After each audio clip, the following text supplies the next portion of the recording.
Лилия Хамидуллина 3-нче баласын көтә. 2 кыз янына тагын бер сеңел алып кайтабыз ди. Йөклелекнең 29-нчы атнасында. Аны монда хатын-кызлар консультациясеннән үзи үтәргә җибәргәннәр. Бөтенесе дә көтеп алган, бөтенесе дә планлаштырылган.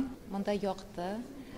Каршы ала торган кызлар бик хөрмәтле итеп каршы алдылар, озаттылар. Адилә Садыкова 2-нче баласын көтә. 34 атна. Аны да монда хатын-кызлар консультациясеннән җибәргәннәр. Кайбер белгечләргә күренергә дип. У любой беременной есть уж какие-то вопросики, а таких серьезных проблем, конечно же, нет. Һәрбер йөкле хатын-кызның сораулары була, ә булай җитди проблемалар юк. Мин монда беренче тапкыр гына.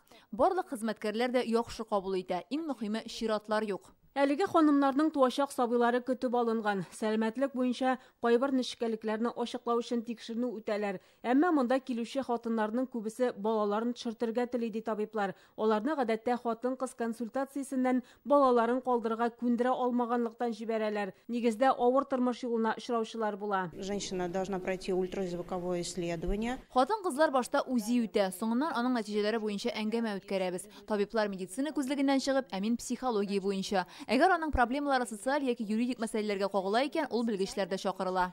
Хатын-кызлар арасында яшьләр дә, өлкәнрәкләр дә бар ди табиблар. Кайберләре баланы үзем генә тәрбияли алмыйм дип килә икән. Матди хәле начар булучылар күп балаларда очрый диләр. Мы сейчас и в республике развернули работу. Без хәзер әлеге эшне республикада да алып барабыз. Ярчаллы, Түбән Кама, Чистай кебек зур шәһәрләрдә 7 филиалыбыз бар. Алар тирә-якта урнашкан авылларга хезмәт күрсәтә. Ә безнең үзәккә Иннополис һәм якындагы 12 район беркетелде. Этот год 22 обращения, из этих 22 11 человек они отговорили. 50% уже даже. Бүген әлеге үзәк эшчәнлеге белән Казан шәһәре мэрында таныштырдылар. Ул һәрбер кабинетны карады, йөкле хатын-кызлар белән аралашты. Әлеге үзәк пилот проект буларак август аеннан бирле эшли. 5 ай эчендә 200 кешене кабул иткәннәр. Шуның 92се сабыен төшермәскә карар кылган. Есть определенная этапная методология.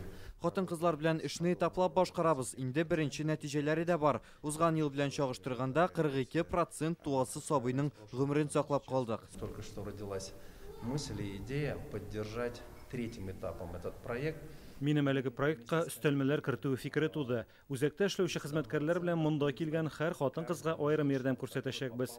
Ул катлаулы тормыш алдында калганмы, акчасы юк яисә авылдан укырга килгән һәм балага узганмы, аларга бала табуда гына түгел, аннан соң да теләктәшлек күрсәтеләчәк. Киләчәктә дә монда тагын да уңайлырак мөхит булдырырга телиләр. Әлеге бина 1900 елда төзелгән, соңгы елларда буш торган. Узган елның көзендә монда ремонт ясый башлыйлар һәм ничек бар шулай барлык архитектура үзенчәлекләрен саклап төзекләндерәләр. Ярдәм күрсәтү үзәге медицина университеты базасында ачылган. Монда зур тәҗрибәле табиблар һәм профессорлар гына эшли. Йөклелек вакытында катлаулы очраклар килеп чыккан аналарга да булышалар. Шулпан Касымова, Наил Абдуллин, Яңа гасыр каналы.